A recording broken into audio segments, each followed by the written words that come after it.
Question करने जा रहे हैं, that is exercise 10.5 question number 8. So question है, if the non parallel sides of a trapezium are equal prove that it is cyclic. So non parallel side trapezium की आपको equal दी हुई है. ट्रेपीजियम है A B C D. It means given to you is A D is equal to B C and you have to prove that it is cyclic.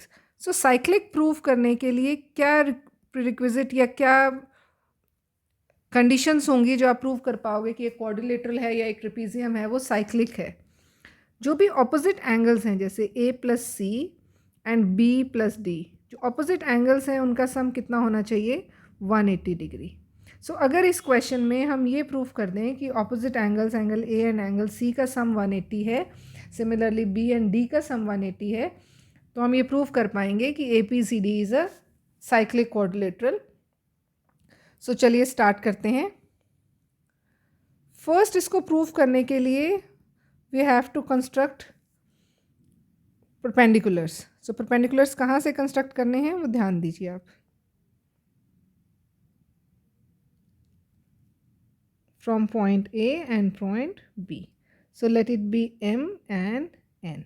So we have constructed this A M perpendicular to D C and B N again perpendicular to C D और D C, एक ही बात है. अब देखिए सबसे पहले हम क्या कर रहे हैं, अगर मैं इन दो ट्रायंगल्स को, मैं हाईलाइट करती हूँ इन दो ट्रायंगल्स को, इन दो ट्रायंगल्स को कॉन्ग्रेंट प्रूव कर दूँ. अब क्वेश्चन ये है कि ऐसे कैसे पता लगेगा कि इन्हीं ट्रायंगल्स को कॉन्ग्रेंट प्रूव करना है और उससे क्या बेनिफिट होगा हम लोगों को. चलिए स्टार्ट करते हैं. So in triangle AMD and triangle BNC, ये तो मुझे पता है कि angle AMD is equal to angle BNC by construction 90 degree each. AD is given equal to BC. It's already given क्योंकि इस ट्रेपीजियम की non parallel sides equal given थी. अब ये ट्रेपीजियम है, it means AB is parallel to DC and parallel side के बीच में, जो पैरेलल साइड्स होती हैं उनके बीच का जो डिस्टेंस होता है दिस AM एंड BN, ये जो डिस्टेंस है वो हमेशा सेम रहता है. It means AM is equal to BN. Parallel sides के बीच का डिस्टेंस जो है वो सेम है. तो जो आपका ट्रायंगल AMD है that is congruent to triangle BNC. अब इस ट्रायंगल को कॉन्ग्रुएंट करके क्या बेनिफिट हुआ? CPCT से आप क्या क्या चीज़ें मेंशन कर सकते हैं उस पर आप ध्यान दीजिएगा. Can I write this angle, angle DAM is equal to angle CBN और I can name it as 1 and 2. कोई कन्फ्यूजन नहीं होगा, आप इसको 1 और 2 नेम लिख दीजिए.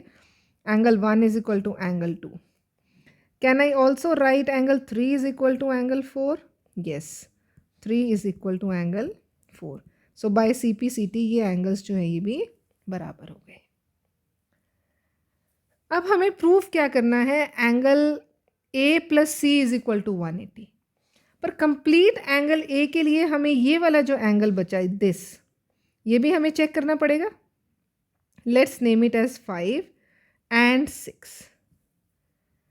अब अगर दो पैरेलल लाइंस हैं और ये ट्रांसवर्सल है, इफ़ दिस इज़ 90 डिग्री, अभी हमने कंस्ट्रक्ट किया 90 degree, so co-interior angle CA वाला एंगल भी हमेशा क्या होगा? 90 degree. Similarly here this angle AMD is 90 degree और AMN is also 90 degree. It means these two are co-interior angles. So जो आपका एंगल 5 है that is also 90 degree and similarly angle 6 is also 90 degree. So ये तो आपके prove हो गए कि 90 डिग्री हैं दोनों. अब आप ये देखिए कि अगर इसको साइक्लिक प्रूव करना है तो ऑपोजिट एंगल्स को 180 करना है.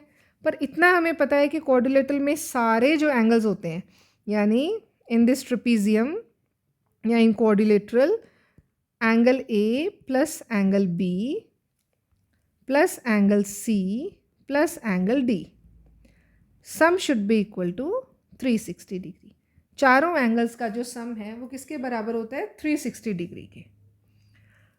हमें जो प्रूव करना था ए और सी, इसका मतलब बी और डी को मुझे एलिमिनेट करना है। तो किस तरीके से करेंगे अब इसको? Angle 3 is equal to angle 4। क्या मैं डी एंगल की जगह यहाँ पर सी एंगल मेंशन कर सकती हूँ? क्योंकि डी और सी तो आपस में बराबर है, अभी हमने किया है। So what I am writing here, D को एलिमिनेट करके आई एम राइटिंग सी। एक मेरे पास एंगल सी ऑलरेडी है, एंगल ए।